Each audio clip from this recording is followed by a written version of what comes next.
નમસ્કાર વિદ્યાર્થી મિત્રો, શિવશા college of commerce management and computer education Wadhwan YouTube ચેનલમાં હું પ્રોફેસર વિરાજસિંહ રાઠોડ આપ સૌ વિદ્યાર્થી મિત્રોનું હાર્દિક સ્વાગત કરું છું. પ્રોડક્શન એનાલિસિસ યુનિટનો આજનો આ વિડીયો લાસ્ટ છે, તો ચલો વિદ્યાર્થી મિત્રો શરૂ કરીએ આજનો વિડીયો. તો સ્ટુડન્ટ્સ શરૂ કરીએ the law of diminishing returns. Dr. Marshall states the law, an increase in the capital and labor applied in the cultivation of land causes in general a less than proportionate increase in the amount of the produce raised, unless it happens to coincide with an improvement in the art of agriculture. તો doctor માર્શલે શું કહ્યું છે? An increase in the capital and labor applied in the cultivation of land, એટલે કે જ્યારે કોઈ એક જમીનની ખેતી કરવા માટે, એને કહેવાય ને કે ખેડવા માટે જ્યારે કેપિટલમાં વધારો કરવામાં આવે છે અને સાથે સાથે એના લેબરના જે અમાઉન્ટ છે એમાં પણ વધારો કરવામાં આવે છે, ત્યારે સામાન્ય રીતે શું જોવા મળે છે કે જે અમાઉન્ટનું પ્રોડક્શન થયેલું હોય છે, જેટલા પ્રમાણમાં પ્રોડક્શન થયેલું હોય છે એમાં વધારો થવાને લીધે એમાં ઘટાડો જોવા મળે છે. Unless it happens to coincide with an improvement in the art of agriculture, સિવાય કે એ જે કેપિટલ અને લેબરનું જે ઇન્ક્રીમેન્ટ જોવા મળે છે એ કોઈ આર્ટ ઓફ એગ્રીકલ્ચરના ઇમ્પ્રુવમેન્ટ પર્પઝથી ન જોડાનું હોય તો. ફરીથી એ સમજાવું, doctor Marshall states the law and increase in the capital and labour applied in the cultivation of land causes in general a less than proportionate increase in the amount of the produce raised, unless it happens to coincide with an improvement in the art of agriculture. એટલે જ્યારે કોઈ એક જમીન છે એનું cultivation કરવા માટે, એટલે કે ખેડવા માટે કેપિટલ અને લેબરમાં વધારો ઇન્ક્રીમેન્ટ કરવામાં આવે છે, ત્યારે સામાન્યતઃ શું થાય છે, ઇન જનરલ શું જોવા મળે છે?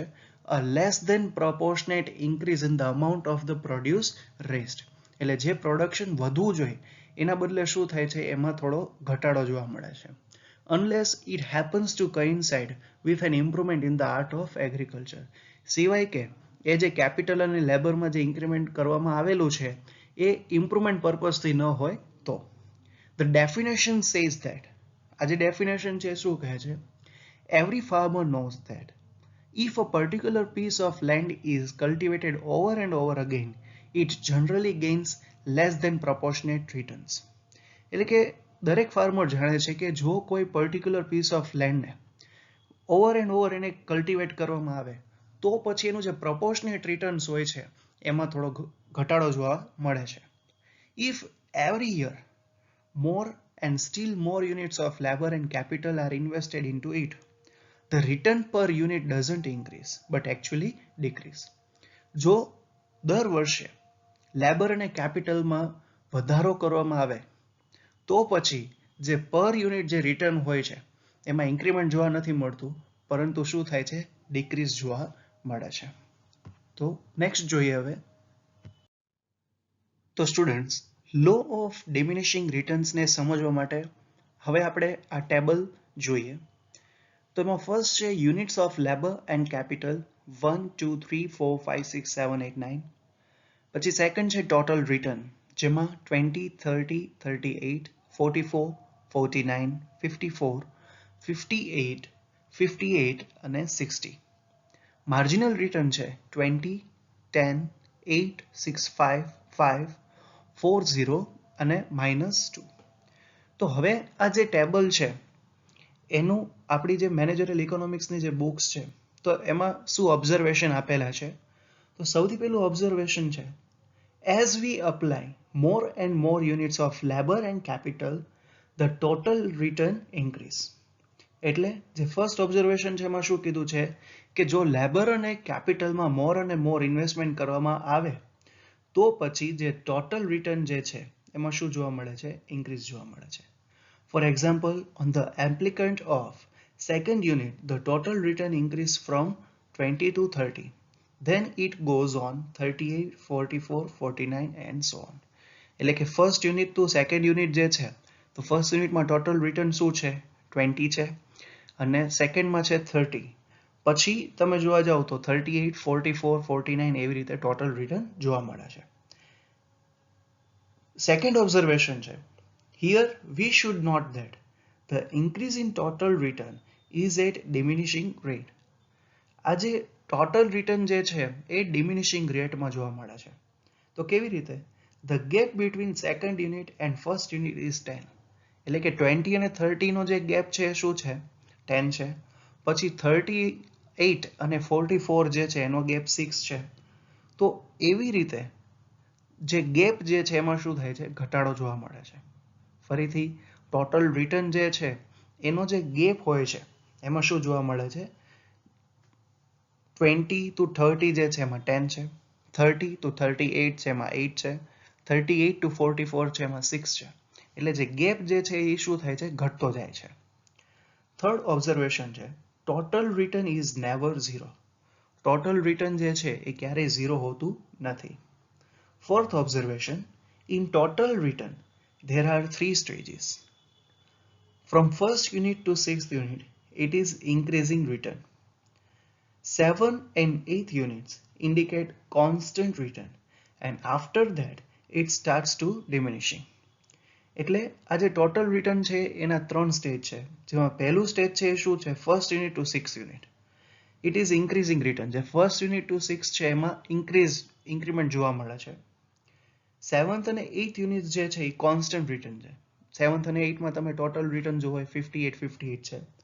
અને ત્યારબાદનું જે છે ઇટ સ્ટાર્ટ્સ ટુ ડિમિનિશિંગ, એ ઘટવાની, એટલે કે 60 થઈ ગયું છે, 58માંથી ખાલી 2.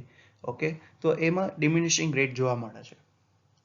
ફિફ્થ ઓબ્ઝર્વેશન છે, marginal return starts to diminish after the first unit and reaches up to 0 on 8th unit, then it starts to be negative. Marginal તમે જો માર્જિનલ રિટર્ન, તો એની શરૂઆત જે છે એ 20 થી થાય છે અને લાસ્ટમાં જે 8th યુનિટ જે છે એમાં 0 જોવા મળે છે અને 0 પછી એ નેગેટિવમાં જોવા મળે છે. લાસ્ટ ઓબ્ઝર્વેશન છે, when the total return reaches up to maximum return, the marginal return reaches up to 0. એટલે લાસ્ટ ઓબ્ઝર્વેશન છે એમાં શું કીધું છે? when the total return reaches up to maximum return, કે જ્યારે ટોટલ રિટર્ન જે છે મેક્સિમમ રિટર્ન સુધી જોવા મળે છે ત્યારે માર્જિનલ રિટર્ન જે છે એ શું થાય છે? 0 સુધી આવી જાય છે. તો હવે આપણે ડાયાગ્રામથી લો ઓફ ડિમિનિશિંગ રિટર્ન જોઈએ. તો આગળની સ્લાઇડમાં આપણે જે લો ઓફ ડિમિનિશિંગ રિટર્નનો ટેબલ જોયું એ જ ટેબલ હવે ડાયાગ્રામથી જોઈએ. તો જેમાં OX એક્સિસ છે એમાં units of labour or capital mention કર્યા છે અને OY એક્સિસ પર રિટર્ન્સ મેન્શન કરેલા છે.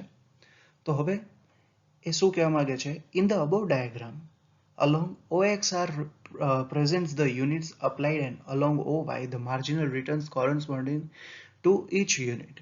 એટલે હમણાં જે કીધું કે OX ઉપર યુનિટ્સ ઓફ લેબર અને કેપિટલ મેન્શન કર્યા છે અને OY ઉપર માર્જિનલ રિટર્ન્સ મેન્શન કરેલા છે. As more and more units are applied, the marginal return falls.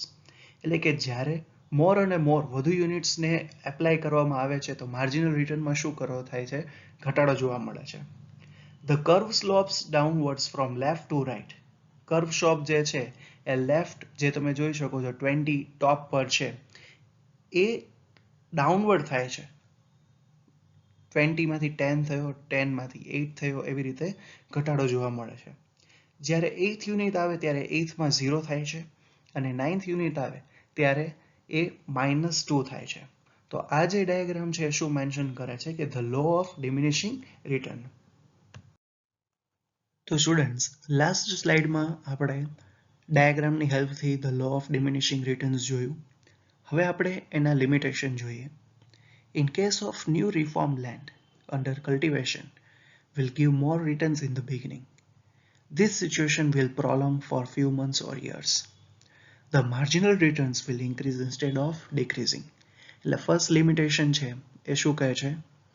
કે જ્યારે કોઈ જમીન જે છે એ રિફોર્મ કરેલી હોય, એમાં કોઈ સુધારો કરેલો હોય અને એમાં કલ્ટિવેશન કરવાનું આવે તો થોડા મહિના સુધી અથવા તો થોડા વર્ષો સુધી એ શરૂઆતમાં રિટર્ન્સ વધુ આપશે અને એના લીધે શું થશે? The marginal return will increase instead of decreasing. Marginal return છે એમાં ઘટાડો થવાને બદલે એમાં વધારો જોવા મળે છે. સેકન્ડ લિમિટેશન છે, it may be possible that the capital invested on land may be insufficient. When we apply more capital, the proportionate return may increase instead of decreasing in the beginning. તો second જે limitation કહેલી છે એ શું કહે છે કે ઘણી બધી વખત એવું બની શકે છે કે જેટલી કેપિટલ લેન્ડ માટે ઇન્વેસ્ટ કરવામાં આવેલી હોય એ સફિશિયન્ટ ન હોય, તો જ્યારે વધુ પ્રોડક્શન કરવું હોય ત્યારે શું કરવું પડે છે કે વધુ કેપિટલ એમાં અપ્લાય કરવી પડે છે, અને જ્યારે વધુ કેપિટલ એપ્લાય કરવામાં આવે છે તો એનું જે રિટર્ન જે છે એમાં ઘટાડો થવાને બદલે વધારો જોવા મળે છે. થર્ડ છે, if the farmers apply modern farming or adopt modern instruments of farming, naturally the result will be positive. The returns may increase for a long time. Third limitation કહે છે કે જો ફાર્મર્સ જે છે ફાર્મિંગ કરવા માટે modern જે technologies જે છે એનો યુઝ કરશે તો પછી નેચરલી એમાં એનું જે રિઝલ્ટ છે શું હશે, પોઝિટિવ હશે, વધુ રિટર્ન જ મળવાનું છે, અને એ જે રિટર્ન જે છે લાંબા સમયગાળા સુધી એમાં વધારો જોવા મળશે. The farmers can use modern seeds, fertilizer or irrigation system to increase the return. He can get more credit. Perfect marketing can apply collective farming to increase reward from agriculture. તો એ જે ફોર્થ પોઈન્ટ છે શું કહે છે, the farmer can use modern seeds, fertilizer or irrigation system to increase the return. કે ફાર્મરને જો એના return વધારવું હોય તો એના માટે જે મોડર્ન સીડ્સ જે છે, ફર્ટિલાઇઝર્સ છે કે ઇરિગેશન સિસ્ટમ છે એનો યુઝ કરી શકે છે. He can get more credit. Perfect marketing can apply collective farming to increase our reward from agriculture. અને એગ્રીકલ્ચર તરફથી એને રિવોર્ડ મેળવવા માટે એ કલેક્ટિવ ફાર્મિંગ મેથડનો યુઝ કરી શકે છે, પરફેક્ટ માર્કેટિંગ થઈ શકે છે અને વધુ ક્રેડિટ પણ મેળવી શકે છે. તો સ્ટુડન્ટ્સ, આ વિડીયોમાં જે આપણું પ્રોડક્શન એનાલિસિસનું ચેપ્ટર હતું એ પૂરું થાય છે. જો કોઈ ડાઉટ હોય તો તમે મેસેજ ઓર કોલ કરીને પૂછી શકો. વિડીયોને લાઇક કરજો, શેર કરજો અને આપણી કોલેજની ચેનલને સબસ્ક્રાઇબ કરવાનું ભૂલતા નહીં. Thank you so much students for watching this video.